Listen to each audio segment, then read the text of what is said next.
Bem-vindos ao nosso Departamento de Educação Cristã aqui da Igreja Pentecostal Unida do Brasil, no bairro do Mutirão, sobre a liderança de nosso amado pastor Lúcio Lima. Você é o nosso bem-aventurado de estar juntamente conosco para mais uma série de estudos bíblicos. Isso, hoje nós vamos dar início à nossa nova série de estudos com o tema Doutrinas Elementares, uma série de 7 lições onde nós falaremos sobre a unicidade, batismo, sobre arrependimento, sobre ressurreição e o juízo final.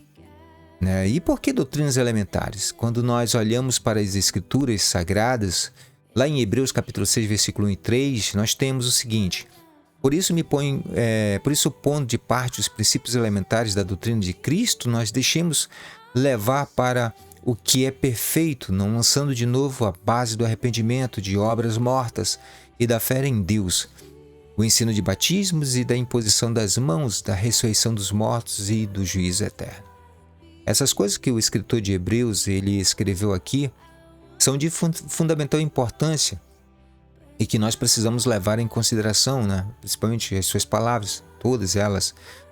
Nós devemos ter em mente que essa carta ela não foi escrita aos gentios, Ela foi destinada aos hebreus, aos judeus dispersos da casa de Israel. Atente que o texto não foi destinado a Jerusalém, não foi destinado à tribo de Judá, que se representava ali naquele momento por Jerusalém, mas às 10 tribos dispersas entre as nações. Por isso eles não são reconhecidos como Israel e nem Judá, mas como hebreus, ou seja, eram caminhantes, eram dispersos. Essas 10 tribos eram tidas como tribos perdidas, porque após o cativeiro assírio, elas se misturaram entre as nações, tomaram para si esposas e esposos das outras nações, mistificando, ou seja, se tornando mestiços, ou seja, uma abominação, encarada como uma abominação para os judeus da tribo de Judá e Benjamim. Mesmo assim, mesmo se misturando entre as nações, mesmo tendo perdido a pureza da linhagem, ainda assim não foram esquecidos por Deus, porque a finalidade da igreja também é o resgate dos judeus perdidos para voltarem ao povo de Deus, tornando-se novamente um só povo, uma só nação, as 12 tribos. Então o escritor de Hebreus ele escreve essa carta direcionada aos judeus, e aqui há um ponto importante. O escritor ele diz o seguinte: por isso, pondo de parte os princípios elementares da doutrina de Cristo. A doutrina de Cristo, ou seja, a parte básica da doutrina, a doutrina básica de Cristo se resume em alguns pontos. E quais são? Olha só o que o escritor ele fala: arrependimento de obras mortas, fé em Deus, o ensino de batismo, imposição de mãos, ressurreição dos mortos e juízo eterno. Isso é a doutrina básica de Cristo. É aquilo que todos os judeus dispersos, alcançados pelo Evangelho, instruídos pelos discípulos, já deveriam saber, entender e, acima de tudo, viver. O capítulo 6 nos ensina que isso aqui é algo que em nenhum momento deveria ser alvo de dúvidas. E é interessante que às vezes quando olhamos para os dias de hoje, principalmente quando nós olhamos para a igreja, nossos irmãos ainda existem irmãos que carregam dúvidas acerca de Deus. Recentemente o irmão Josimar, ele me mandou um post no WhatsApp falando de um grupo, um movimento que surgiu por aí, e que tem levado muitos unicistas a saírem da igreja, simplesmente porque, segundo eles, de acordo com um papiro chamado Papiros de Elefantina, encontrado no Egito, onde existe inscrição dizendo que o nome de Deus é Ial, E assim sendo, o nome de Cristo é Yahushua, né? Por causa disso, muitas pessoas estão dizendo: não, o nome de Cristo não é Jesus, o nome de Cristo é Yahushua ou é Yeshua. E aí tem saído, né? Tem abandonado, tem largado a igreja e mergulhado de cabeça nesse modismo. O grande problema é que as pessoas, elas não compreendem que Jesus, o nome Jesus, é tão somente uma transliteração. Nas traduções do Antigo Testamento da Bíblia para o grego, foi feita uma transliteração dos nomes Yeshua ou Yehoshua para o nome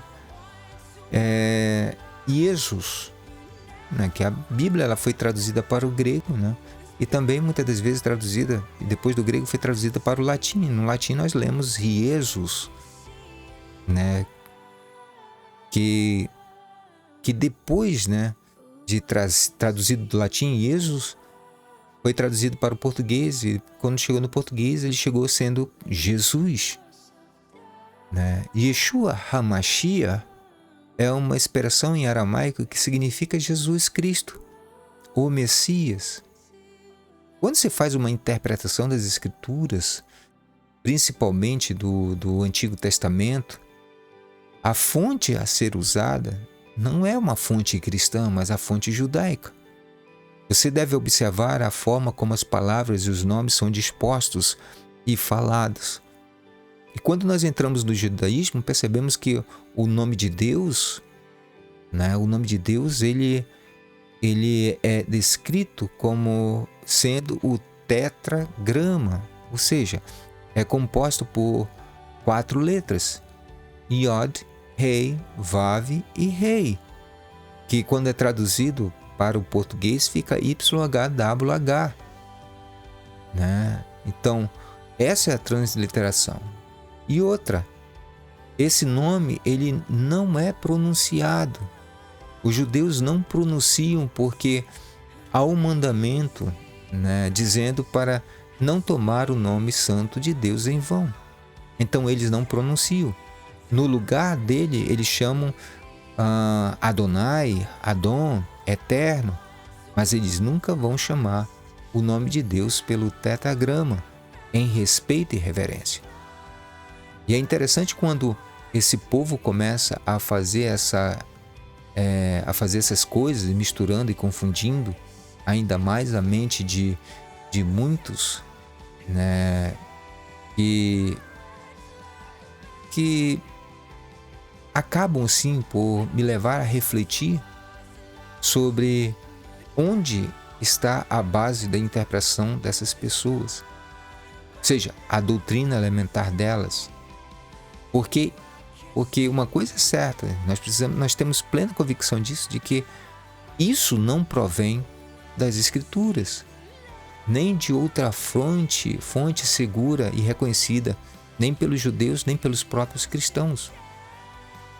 Os cristãos e principalmente os cristãos evangélicos, e hoje nós estamos entrando em uma série de estudo um pouco complicada, profunda, porque é necessário entrar, elas são muito relevantes para nós, né?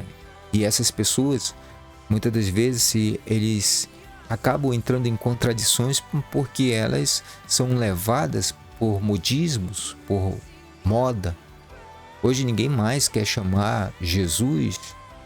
Hoje todo mundo quer chamar de Yeshua ou Yehoshua. Não porque descobriu que o nome de Jesus é Yeshua. Não porque o nome de Jesus é uma transliteração. Mas eles querem falar isso desse jeito porque são diferentes. Só que eles esquecem que Yeshua, né, é o mesmo Jesus, né? Porque Jesus é tão somente como nós falamos, e vamos repetir novamente que Jesus é apenas uma transliteração do hebraico para o latim e do latim para o português. E o que é uma transliteração? Transliteração refere-se ao modo de mapeamento de um sistema de escrita, de uma escrita para outra, com base nas semelhanças fonéticas, ou seja, é a transcrição fonética de um nome em uma determinada língua para outra. Assim, Yeshua no hebraico é Jesus no latim, que por sua vez é Jesus no português. É só isso. A mesma coisa, a doutrina básica de Cristo, que nós vamos começar, né? E hoje nós vamos começar falando um pouco sobre unicidade, né? O interessante aqui, meus irmãos e amigos, é que quando eu estava meditando um pouco nas Escrituras, quando eu estava escrevendo esse estudo, Deus ele colocou no meu coração algo que eu ainda não tinha prestado atenção sobre a questão da unicidade. A unicidade não é entendida apenas do ponto de vista de afirmar que Deus é um. A unicidade, ela se desdobra em 3 partes, das quais nós precisamos entender completamente para poder dizer sim, agora sim, eu não apenas sei o que é unicidade, mas eu faço parte dessa unicidade. E nós vamos, como eu falei para vocês, nós estamos começando essa nova série de estudo. E a unicidade aqui, nós vamos começar falando sobre unicidade. Ela, dentro desse estudo, ela está dividida em 3 partes. A primeira parte é fé em Deus, a unicidade do Todo-Poderoso. A segunda é fé em Deus, Emmanuel, o Deus conosco. E, por fim, fé em Deus, o Verbo encarnado em nós. Então, hoje nós vamos começar falando um pouco sobre fé em Deus, né? A unicidade do Todo-Poderoso. Observe que a revelação da unicidade, ela começa com o entendimento acerca da existência de Deus, né? Eu particularmente gosto de uma frase bem interessante e até meio polêmica, que diz o seguinte: eu não acredito que Deus existe, eu acredito que Deus é. Você pode até me questionar nesse momento dizendo, espera lá, agora você errou feio, está completamente por fora das coisas. Você acabou de falar besteira. E eu te respondo, meu irmão, eu não acredito dessa forma, pois se eu acreditar que ele existe, eu estou colocando na mesma categoria das coisas criadas. E assim, né, afirmando que esse Deus, ele foi criado. E sendo criado, ele é limitado. Então, tudo aquilo que existe, existe porque um dia foi criado. Então, o que devo falar? Você deve falar simplesmente isso. Eu sei que Deus é. A unicidade começa logo aí. Se eu disser que eu creio que existe um Deus, eu estarei dizendo que este Deus ele foi criado em algum momento de tudo isso, criou-se um Deus. Mas quando eu digo que Deus é, eu estou dizendo que Ele criou todas as coisas. Então a unicidade está aí, diante de nossos olhos. Nós precisamos entender esse primeiro ponto. E aqui na igreja, na nossa aula, né, isso aqui é uma aula de revisão, uma aula de fixação, né? E eu lembro muito bem que o pastor Geandro, nesse ponto do estudo, ele tomou a palavra, né, e nos brindou com a seguinte colocação, dizendo: por isso que quando Moisés foi escolhido por Deus para tirar o povo do Egito, ele perguntou de Deus, quando o povo perguntar do teu nome, o que direi? Então Deus disse: eu sou o que sou. É nessa colocação que entra um ponto importante dentro da unicidade de Deus. Quando você vai para o hebraico, né, Deus disse a Moisés: eu serei o que serei. Por quê? Porque naquele momento, né, Deus estava dizendo a Moisés: olha, Moisés, quando chegar a hora, eu serei a liberdade do povo. E aqui tem outro ponto importante, é que o nome sagrado de Deus é formado pelo verbo ser no passado, no presente e no futuro. Os judeus, eles não usam o verbo ser. Quando eles vão se apresentar para uma pessoa, eles não usam o verbo. Eles usam um outro termo similar para dizer quem são. Porque eles dizem que somente Deus é. Somente Deus é o único dono do verbo ser. Então a unicidade ela começa dessa forma. Ou seja, eu não creio que Deus existe. Eu creio que Deus é. Aí nós temos, né, na introdução, né, do nosso texto, nosso estudo, e aqui, se você quiser esse material de estudo, nós vamos disponibilizar para você. Basta você entrar no nosso, aqui no nosso, nos nossos comentários, deixar, irmão Paulo, gostaria de receber essa apostila, e você pode até deixar o teu número do WhatsApp, a gente manda via WhatsApp para você essa apostila. Nós temos a apostila em PDF. Se você quiser, você pode entrar em contato conosco, né, por aqui pelo nosso canal da Igreja Tal da Graça, né, tem o meu número, né, do WhatsApp, tá na nossa página. Você entra em contato com a gente e a gente manda essa apostila para você. Então, logo de cara, na introdução desse nosso estudo, nós temos, né, Shema Israel Adonai Eloheinu Adonai Echad. Ou seja, ouve Israel, Deus é o nosso Senhor, Deus é um. É o que está escrito em Deuteronômio 6:4. Observemos o que os judeus falam acerca de Deus, né? Maimônides, que é um dos grandes sábios, né, entre os judeus, né, do primeiro século, ele diz o seguinte: o princípio básico de todos os princípios fundamentais e o pilar de toda a sabedoria é conscientizar-se, ou seja, ter consciência que há um ser primeiro que originou a existência de tudo. Ou seja, todas as coisas vieram a existir a partir dele. E aí ele continua, Maimônides ele continua: todas as coisas existentes, quer celestes, terrestres ou pertencentes a uma classe intermediária, existem apenas através de sua existência verdadeira. Ou seja, se Deus é, eu sou por causa dele, e se não fosse ele, eu não existiria.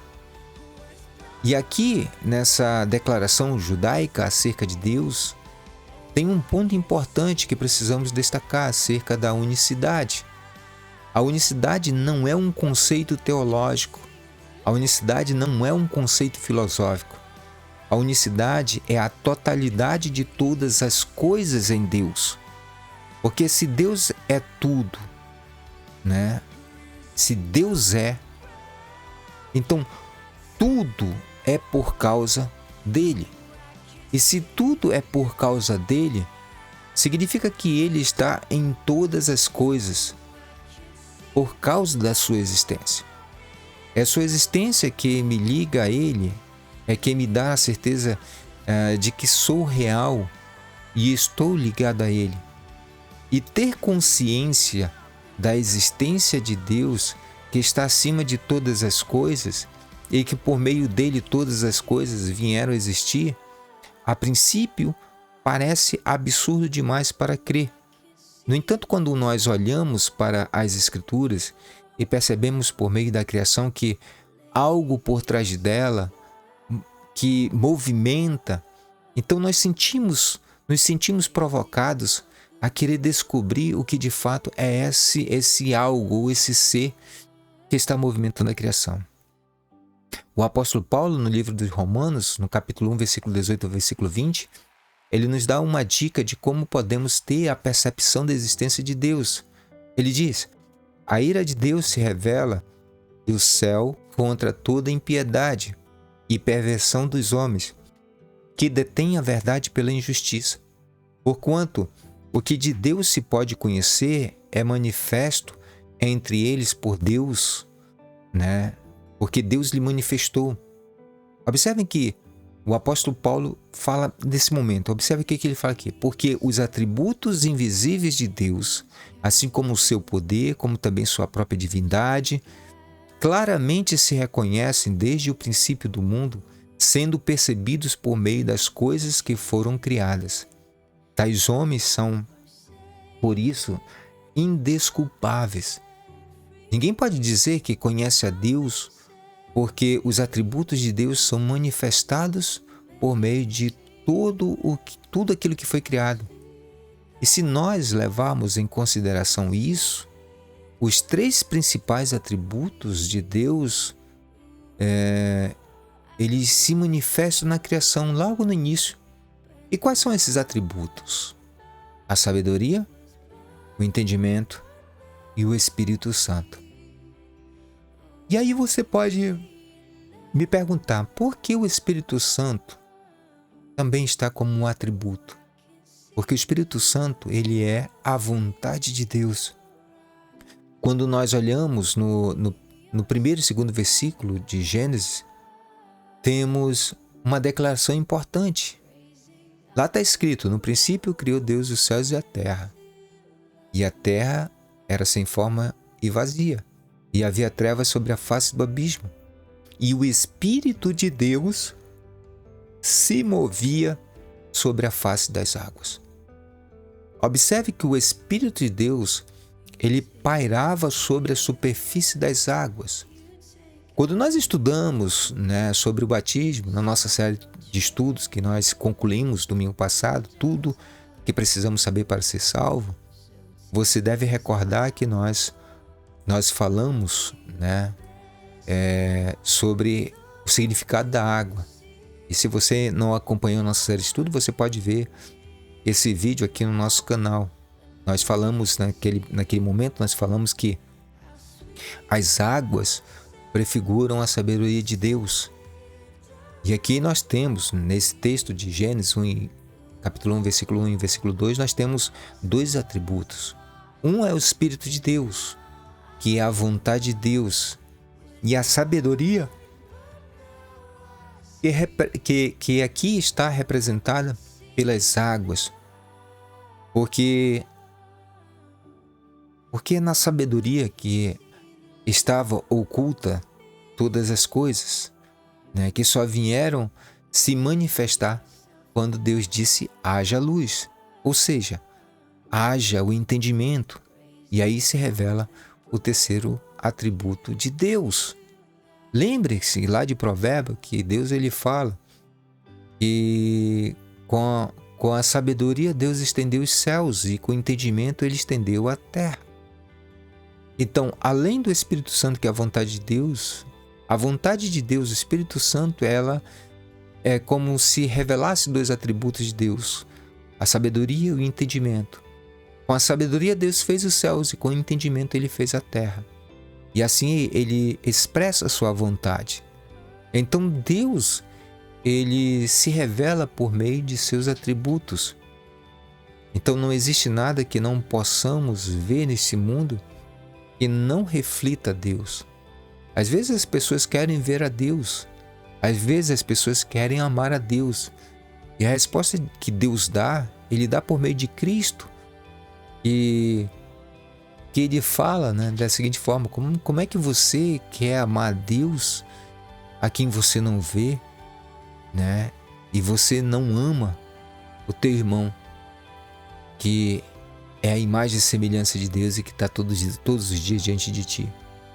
Se todas as coisas foram criadas por Deus, então todas as coisas trazem no seu DNA os atributos de Deus. E imagine que o que nós carregamos dentro de nós, se nós compararmos, se nós falarmos isso, falarmos já como em relação a Deus, Ou seja, nós desconhecemos praticamente o que nós carregamos em si. Se Deus disse, façamos o homem conforme nossa imagem e semelhança,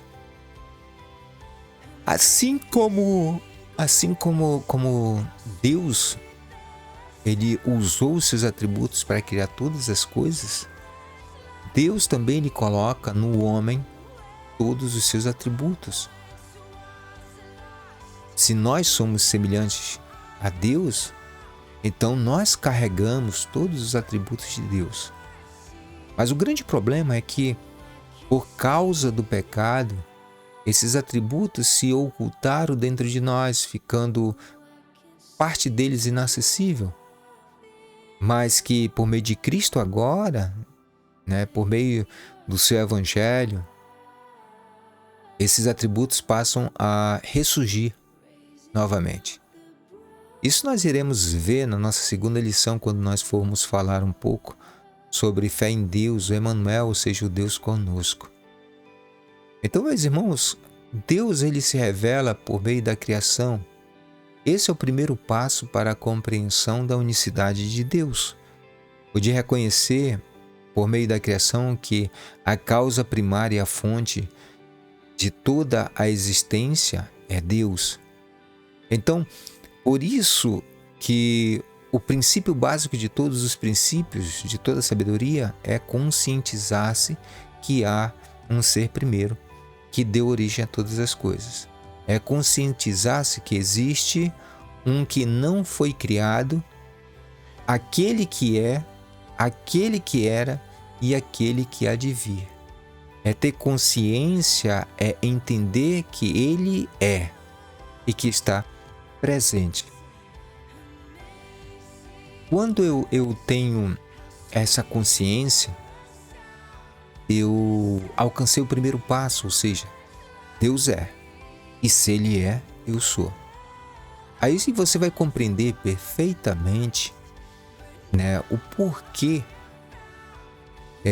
da ira dos religiosos em relação à declaração que Cristo deu a eles, dizendo: antes que Abraão existisse, eu sou.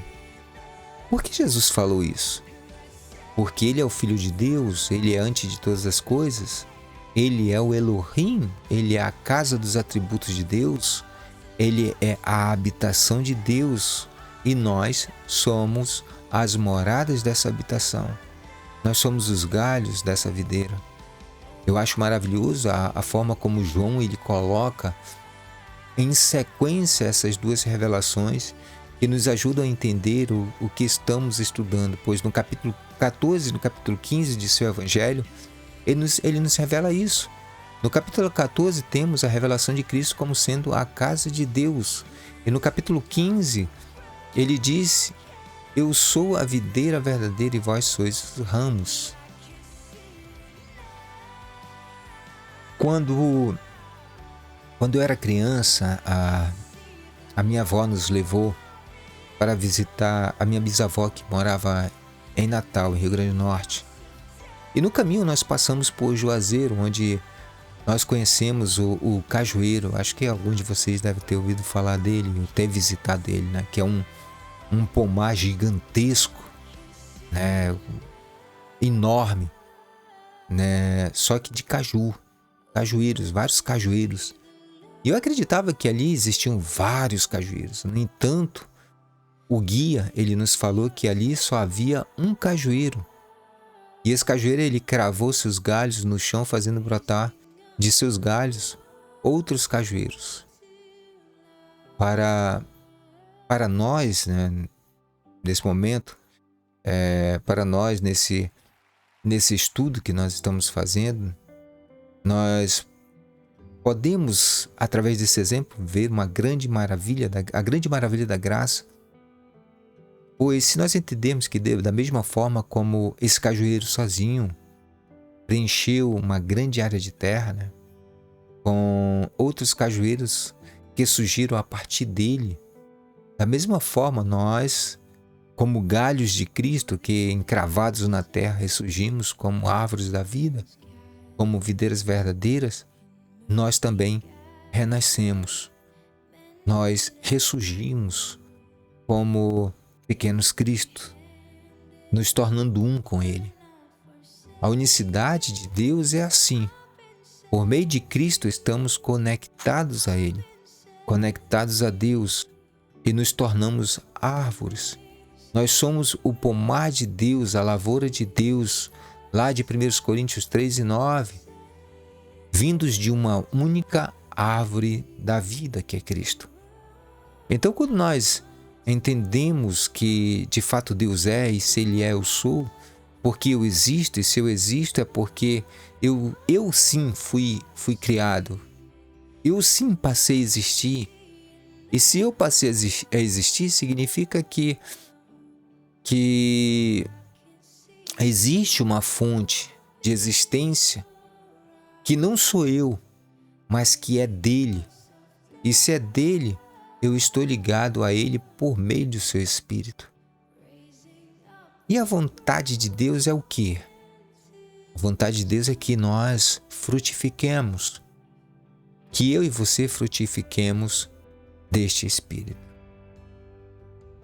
Nós vamos ficar por aqui nessa nossa primeira introdução, pequena introdução sobre unicidade 1, fé em Deus, a unicidade do Todo-Poderoso. Eu espero que tenha ajudado a você a compreender um pouco mais. Nós estamos falando ainda da unicidade a partir do ponto de vista do Todo-Poderoso, na sua plenitude máxima. Espero que você tenha gostado. Se você gostou, deixe nos comentários o que você achou. Escreva aqui no WhatsApp, dê sua contribuição. Escreva aqui embaixo também nos comentários no Facebook.